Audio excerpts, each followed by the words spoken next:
Hi, so today we're going to talk about volumes of solids of revolution around the x and y axes. So the first thing to note is that whenever you rotate around horizontal lines, which will be denoted as either the x-axis or y equals a number, we want the bounds to be in the x range and we want the radius to be in terms of x. So it's going to be y equals some number. Whenever we rotate around vertical lines, which look like this, which can be denoted as either the y-axis or x equals some number, we want the bounds to be in the y range and the radius to be in terms of y. So let's go through an example.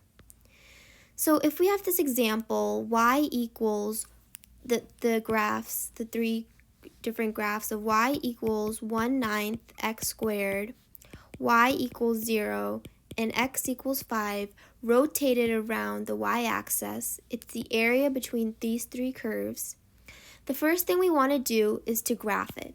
And the reason we graph it is we want to determine if we're going to either use the circle method of finding the area of the solid of revolution or the washer method. So when we graph it, we get something like this, where this is y equals x squared. Y equals 1/9 x squared is this curve. This line is x equals 5. And this dark purple line is y equals 0. And the area contained between all of these is this. So this is the area that we're rotating. When we rotate it around the y-axis, which is this, we get something like this.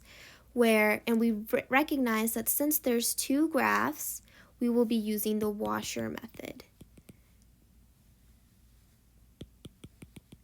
So we have our washer method.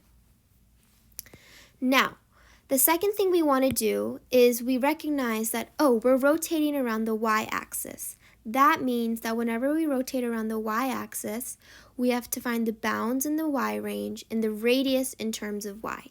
So because of that, the second thing we're going to do is rewrite it in terms of y.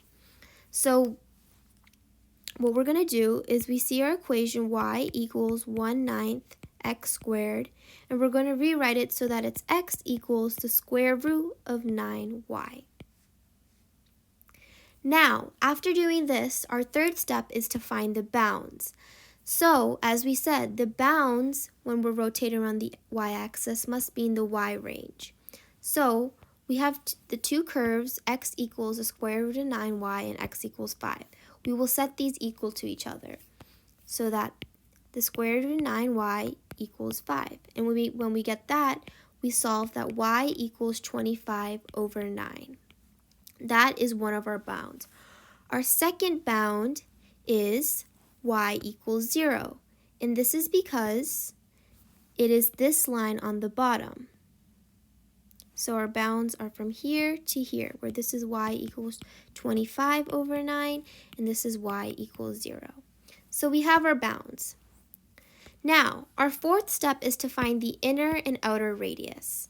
Our inner radius is always the one closer to the line we are rotating around, in this case the y-axis. And if we look closely, we recognize that the line y equals 1/9 x squared is closer to the y-axis than is y equals 5. So therefore, when we solve, we write that the inner radius is equal to the square root of 9y. The outer radius is the one further from the line we're rotating, in this case the x-axis. And we can clearly see that the line y equals 5 is further away. X equals 5 is further away from the y-axis. Finally, after we get our inner and outer radius, we can solve for the area. And the area is just going to be the area of the bigger circle minus the area of the smaller circle. So pi times 5 squared, where 5 is the radius of the big circle, minus pi times the root 9y squared, where root 9y is the radius of the smaller circle. When we simplify this, we get pi equals 25 minus 9y. Finally, after getting the area, we can solve for the volume.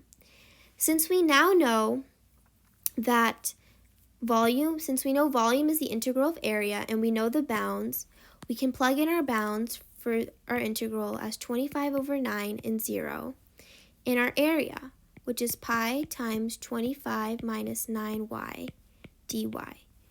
When we solve this integral, we get 625 pi over 18 as the volume of these three curves, the area between these three curves rotated around the y-axis. Thanks for watching. I hope that helped.